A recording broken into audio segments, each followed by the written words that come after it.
Actually, jollof rice is not in Nigeria, sorry guys. So hi, my name is Océane Harati. I'm the director and founder of OH Gallery, a contemporary art gallery based in Dakar, and we opened the gallery in 2018. It started a long time ago when I come back from my study and I feel the need of creating something new, something for the young generation to be able to afford artwork, but also to learn about all of this ecosystem, about the artist, and about how this world is working.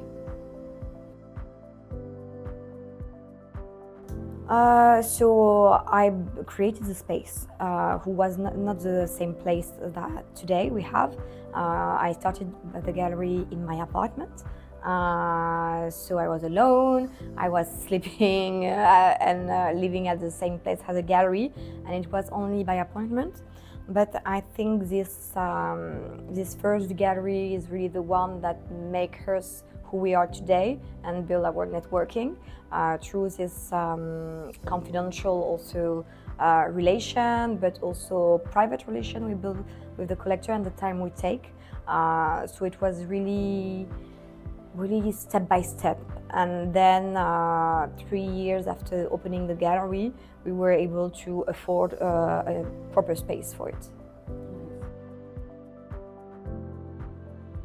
I think it is the same.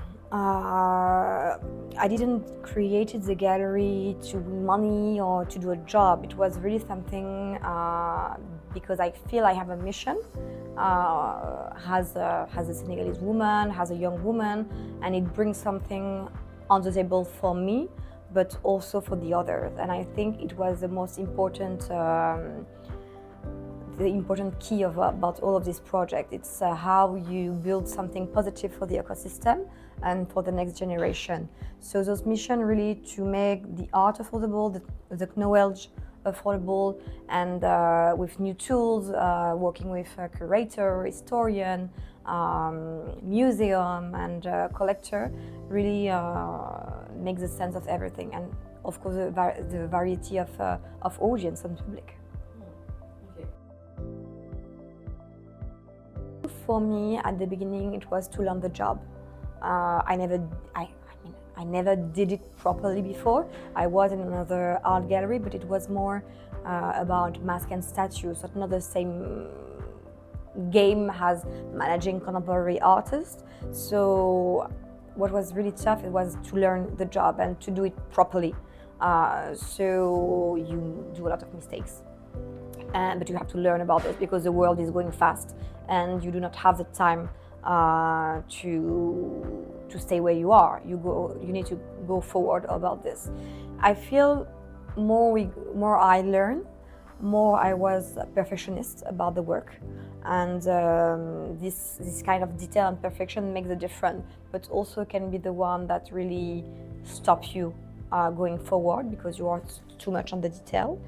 And I think the more tough thing was to build your network and to find the collector and the audience that can believe in you, but also trust you when you defend an artist.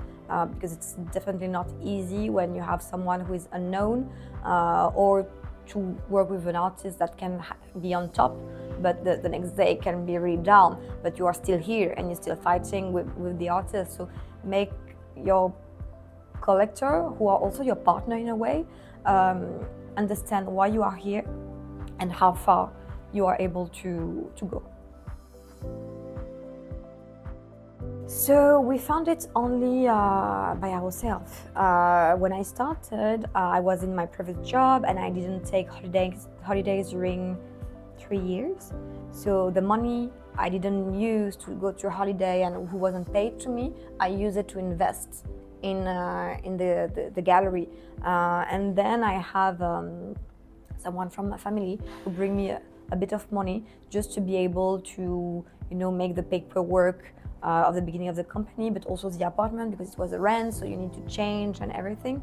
So it was only by ourselves, and it's still only by ourselves. The sales make the gallery able to go forward and to grow up. It's also something that limits us when we do not have money, but where we can also find in this limit of money new strategy. And I think this is for us in Africa one of the strongest inspiration that we can use. Do not have money but found solution. But I think we do not have solution as an entrepreneur, and especially in art and culture. If you do not have the patience, you cannot do it. Like I said, I'd never do it for the money. If you do it for the money, do not do it, because it didn't worth it at any moment. It's too much sacrifice, just too small money, and the path is really, really, really long. I always tell my team, and since the beginning, we are not working for the 5 or 10 years. We are working for the 30, 40 years coming. It's not for us. So you have to be able to understand this and to accept it. I accept it, and I know my life will be only money issue. But I learned, and we found solution. I think there were several. Art world go really, really fast, to be honest. During COVID, it was amazing because it stopped. And it was, for me, I'm sorry, it was really comfortable. Just have the time to breathe and to see and to just learn more about how the other were doing, what's really, really great. I think we have a shift when we have the new space.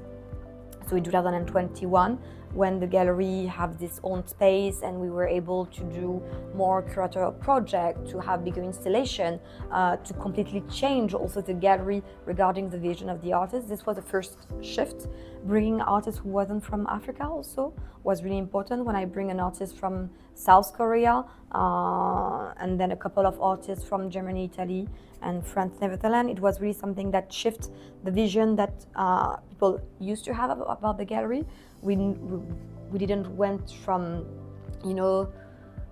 contemporary African art. We always been contemporary art, and this was something that changed in the perception.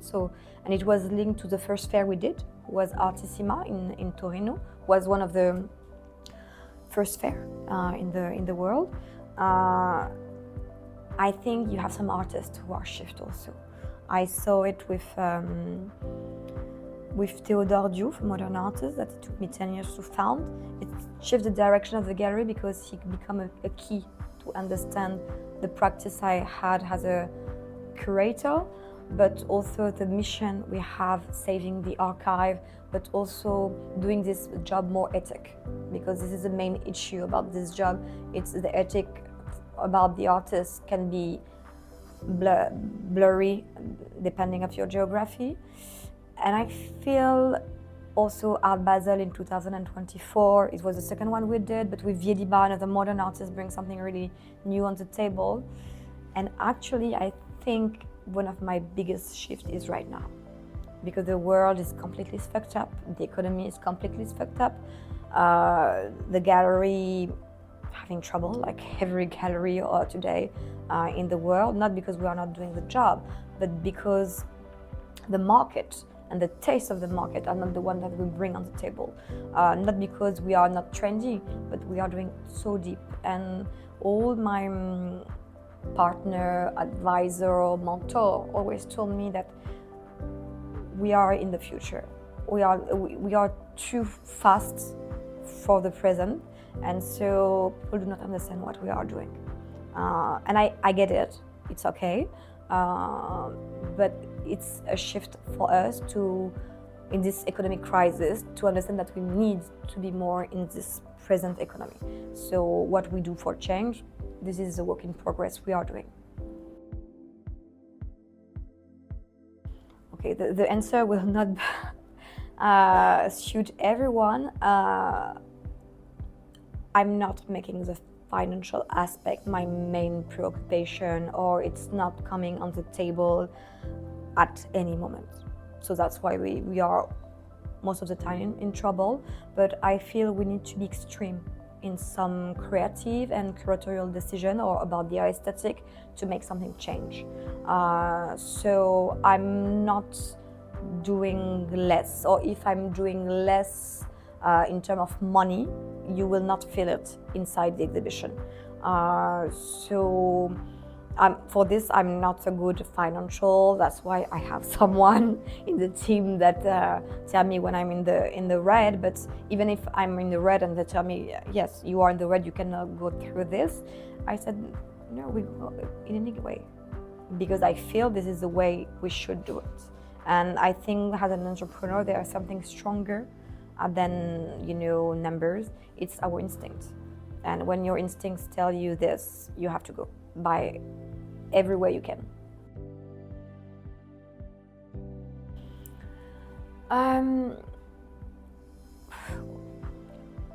For me, and we have to be really careful about this, when this contemporary African market or art emerged, we didn't know if it was for staying or if it was a trend. For me, I know for sure it wasn't for a trend, but it became a trend, and it became a speculation bubble. And I would say to people, be careful about who is doing what, and for what they are doing it. This job and this ecosystem, it's full of opportunity. People understand it, and they understand it because our history in terms of ecosystem, but in terms also about identity and culture, is still in the written. And so we don't know who is doing who are the real person of this ecosystem, who are the one who takes the profile of this ecosystem. So we have to be careful about this, and never judge someone by the number of followers, of the number of exhibition outside of Africa or whatever. It's only marketing. It's so powerful, and it's make money for sure.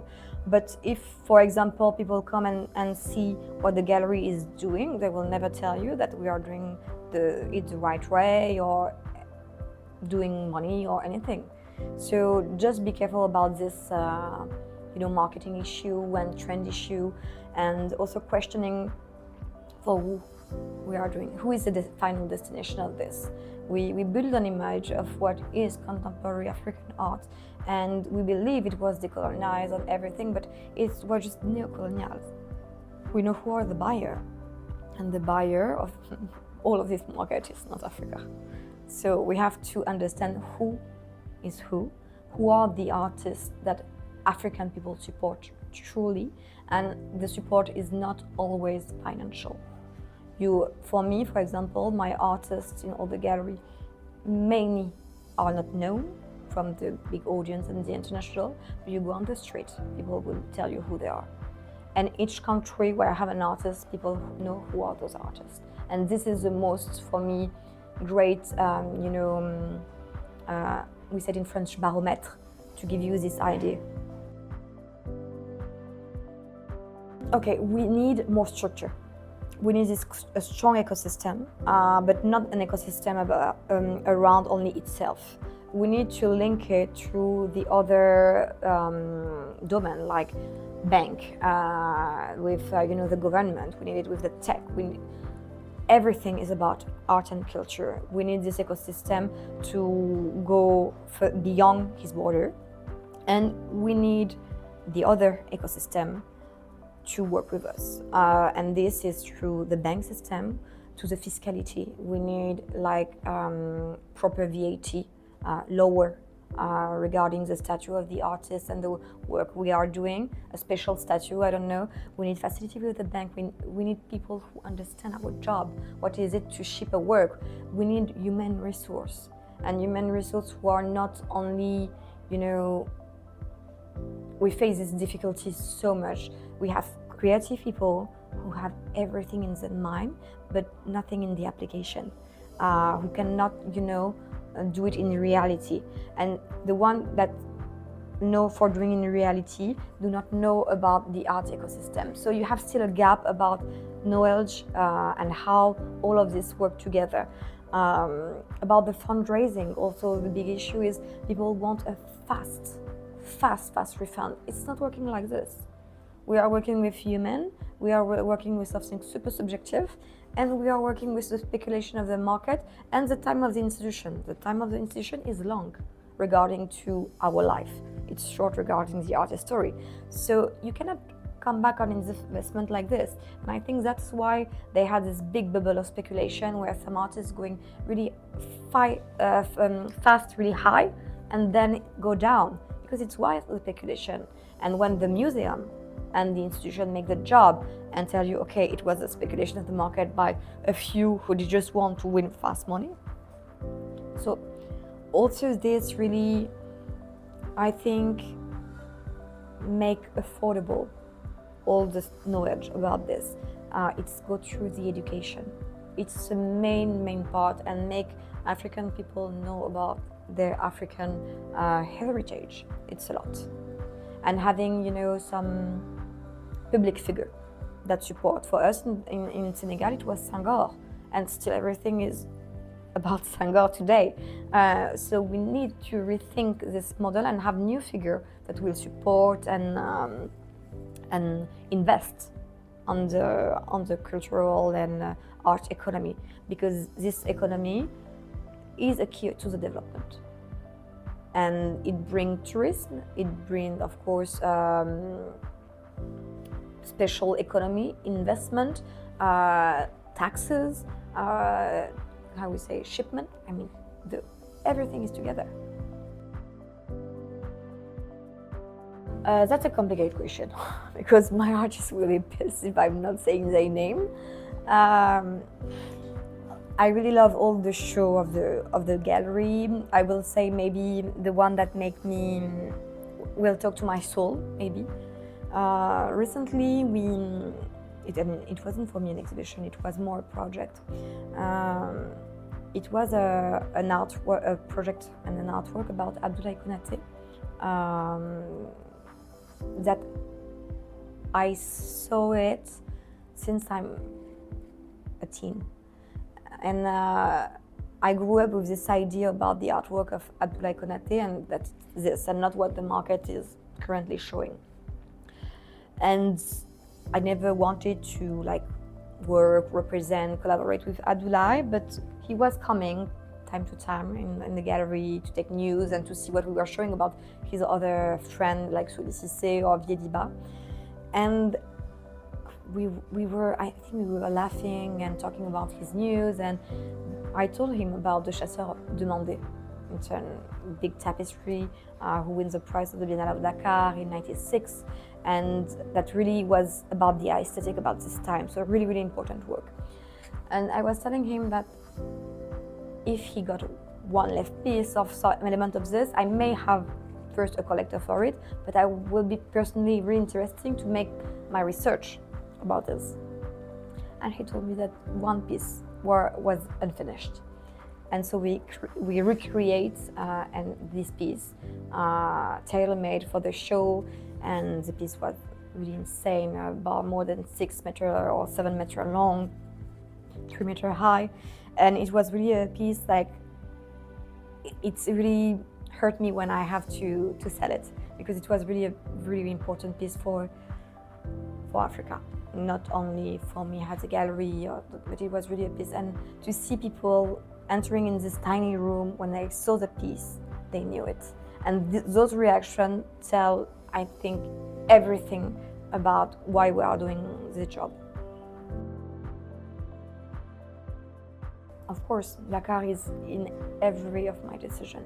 I'm doing the job here because it's my hometown. I never think about this project somewhere else. It has always been Dakar and will always be in Dakar if no trouble. But yes, it is in every decision because the ecosystem, smaller as it is, have a huge impact about the history of the country and the history of West Africa and art history in general. So I think everything we are doing here have an impact. We don't know for now, but it will for sure. eventually if we are doing great work. But yes, Dakar is in all of my decisions. In the curatorial way, we turn even artists who are not talking about Dakar a way to talk about Dakar. Example, when an artist like Akwang Son speak about the border issue and what is happening in Cameroon, we use it to talk about the immigration and how it is to have borders that you cannot go through. And we talk about the crisis here also. When we have an artist from Côte d'Ivoire who come here for the residency, he completely changed the way of singing his show, and everything become about the architecture of Dakar. So Dakar is everywhere, and even in the collaboration we do, we are really working with all the ecosystem, but even companies that are not in the ecosystem but have something to bring to it. So yeah, and also all the money we win, I try to reinvest it here.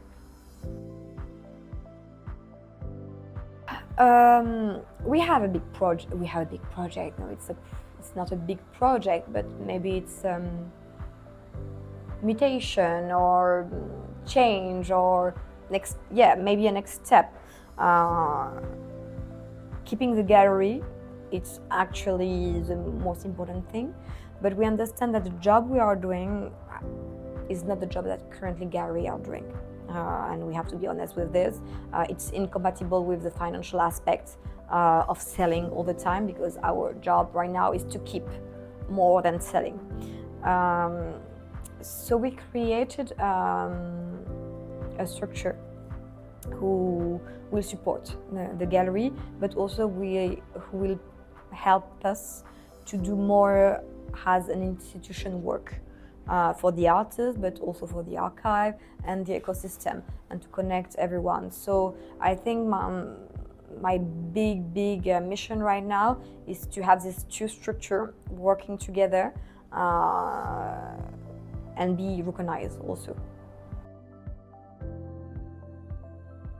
Yeah, the one I'm since a really long time trying to build, it's with the government. That is for me the big target and the big mission. We need to have close link with the government to be able to change not the storytelling, but maybe the rule who are not fair right now or not adapt, as we can say it. But I think the collaboration, I really want to develop our collaboration and connection with the rest of the continent. I want to work with institutions in Mali, I want to work with institutions in Lagos, in Mauritania, in Morocco, in Ethiopia, in South Africa. I think we need to build this bridge.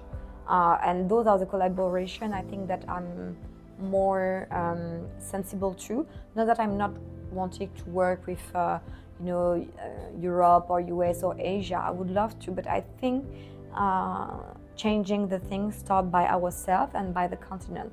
And all of these initiatives are going through different countries are the base of the new structure and ecosystem we can use to build those bridges. So we just need to find to each other kind of way to be able to do it. Learn what your ecosystem wants. Be true, fair and ethic in everywhere and under all the conditions you have to be exposed. Be extreme, no concession. If this is your mission, you do it. And don't be scared at any moment. Because if what you do is true, fair and ethic, it will be hard. And I think even you cannot imagine how hard it will be. But the light is at the end of the path. And in every way you will find, every step will be guided.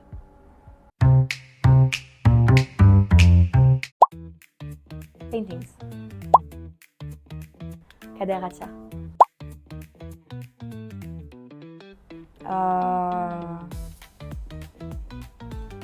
I cannot say it, it's a strategy, but let's say Paris. Dakar. Ah, Thieboudienne. And actually, jollof rice is not in Algeria. Sorry, guys. It's definitely not.